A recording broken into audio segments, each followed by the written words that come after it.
using freebies, and the meaning of being a designer. Freebies are design elements you'll find on the web in various formats: PSDs, JPEGs, PNGs, GIFs, AIs, and so on. They can be mock-ups, icons, patterns, textures, complete website templates, and everything in between. These have a role in today's web design, yet it's an aspect that can be seriously misunderstood. First of all, most freebies aren't free at all. This is the most important thing you should immediately understand. They're not free for two reasons. One, because of their license, and two, because of our community. Now, the first part is easier to understand, and we've covered this in one of the initial videos regarding copyright and stealing. I'll sum it up to this. You have to check for the item's license before you do anything. To better understand licenses, you can check out this site, creativecommons.org. Here you'll find most licenses covered. There are others besides these ones. I've seen a license called Do Whatever the Hell You Want. You can also see licenses that allow for commercial use without attribution. What's important is you read what's written in that file. As long as you do that, you'll be in good shape, and you don't have to be a lawyer or a geek to be able to understand what you can and can't do. And if you can't find a license file, then just don't use it. It's that simple. The lack of a license doesn't mean it's free to use in any way, far from it. So do everybody a favour and move on. The second reason you shouldn't take freebies for granted is because we're a community. If you're just starting out in this field or you haven't been in touch with the latest trends, you may not be aware of this fact. Hell, even if you don't want to be a part of this community, you're still going to be in it. That's because no matter what you do, as long as you upload it somewhere, it stays there forever. So let's take it more pragmatically, more down to earth so that you can better understand what this means.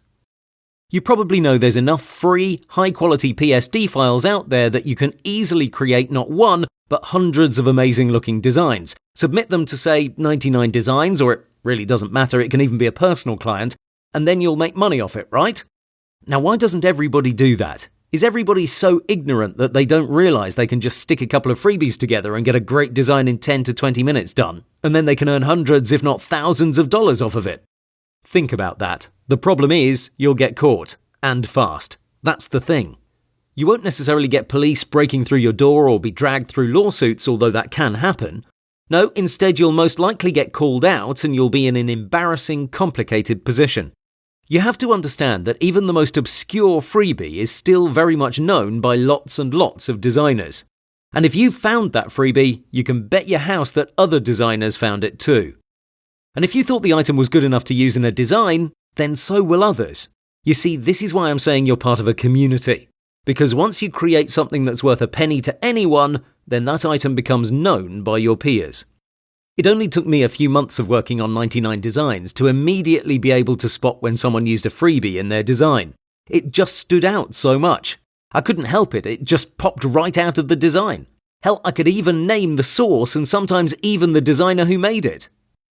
And if something is fishy, if I see a client about to pay hundreds or thousands of dollars for a stolen design, then I'm going to say something about it. Not because someone appointed me to do so, but because I take pride in what I do, and I don't want mud on our faces as a community. This even happened to me. There was a complicated situation with a client of mine where he wanted to hire me, but he couldn't pay me directly or through PayPal or anything else. So he set up a contest on 99 Designs specifically for me. I submitted a freebie and then he immediately closed it. We wanted to start a one-on-one project, but since he hadn't awarded me the contest beforehand, we couldn't start one. Anyway, I've got to tell you, 99 Designs received lots of emails from designers.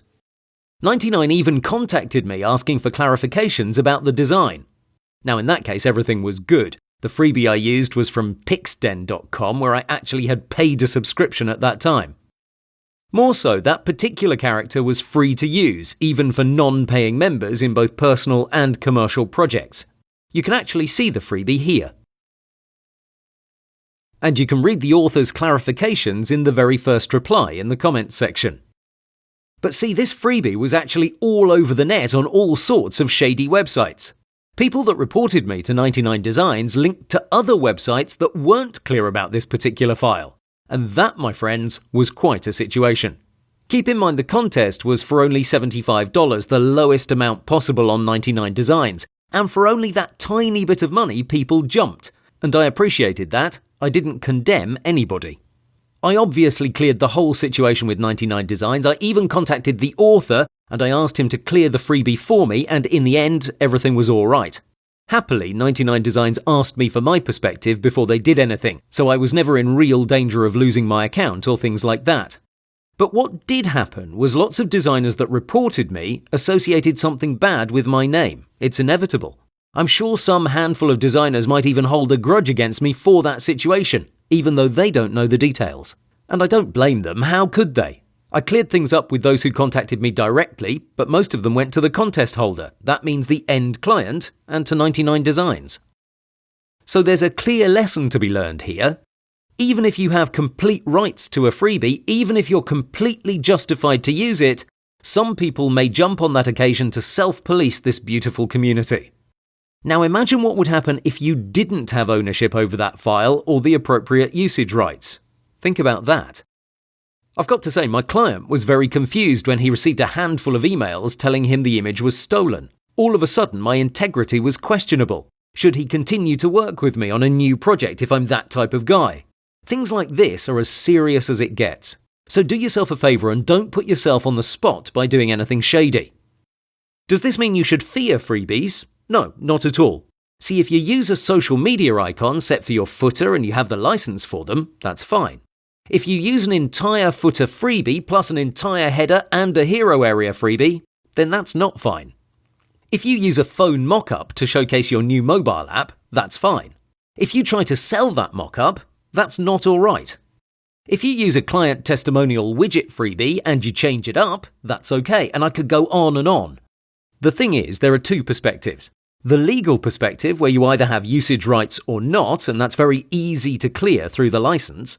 And the second part is about morality and your self-worth as a designer. There's a fine line you have to trace for yourself and never cross.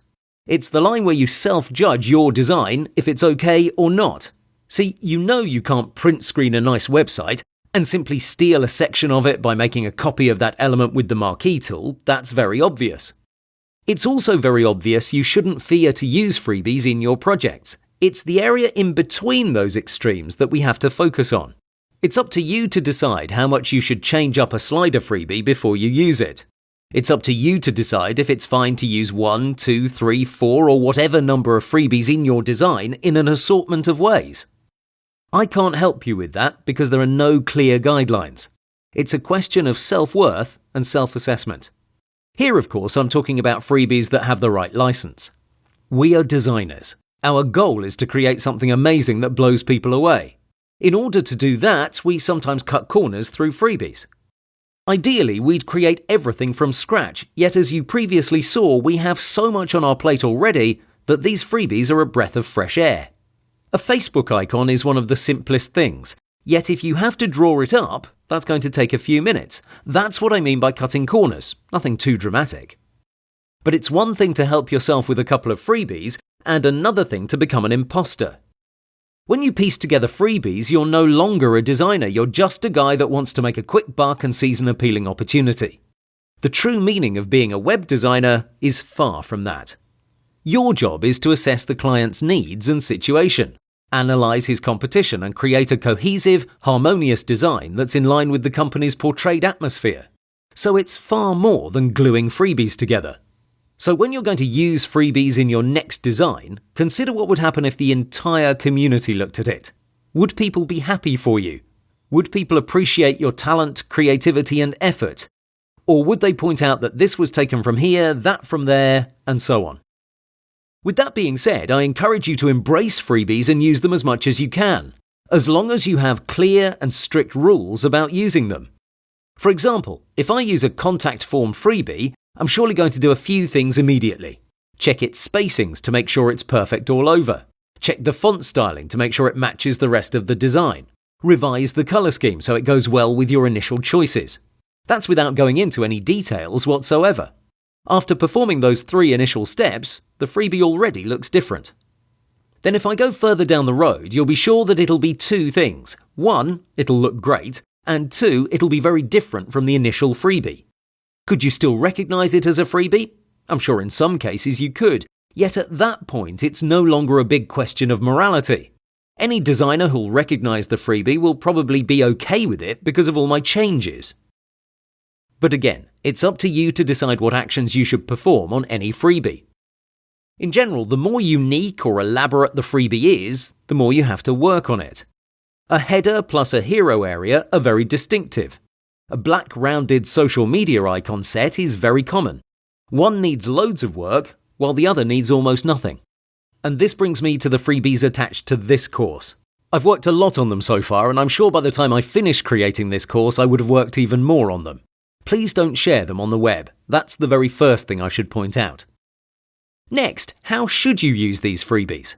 First of all, intelligently. And legally, of course, make sure you read the license. You don't own them, you have the rights to use them, you're not the author, you can't sell them as they are or in conjunction with other things, yet you can use them in your personal and commercial projects without worries. So you can submit them to 99 Designs, for example. That's not considered selling. The only thing you have to consider is how much you should take from one particular set. That's it. They are as much a freebie as a learning tool, because if you analyze them, you can see what makes a design element great. I'd be very happy to see derivatives of my work featured in top web design galleries. I'll be happy to see them as is without modifications. Yet don't make these freebies substitute hard work. They're here to help you jumpstart things, to push you forward. But they're not here to do all the heavy lifting for you. If you rely on them solely, alone, you might make a few $1,000s, sure, but then what's next? Remember, you have to grow as a designer and be your own man or woman, of course, so use them freely, but don't neglect all the hard work you have to put in.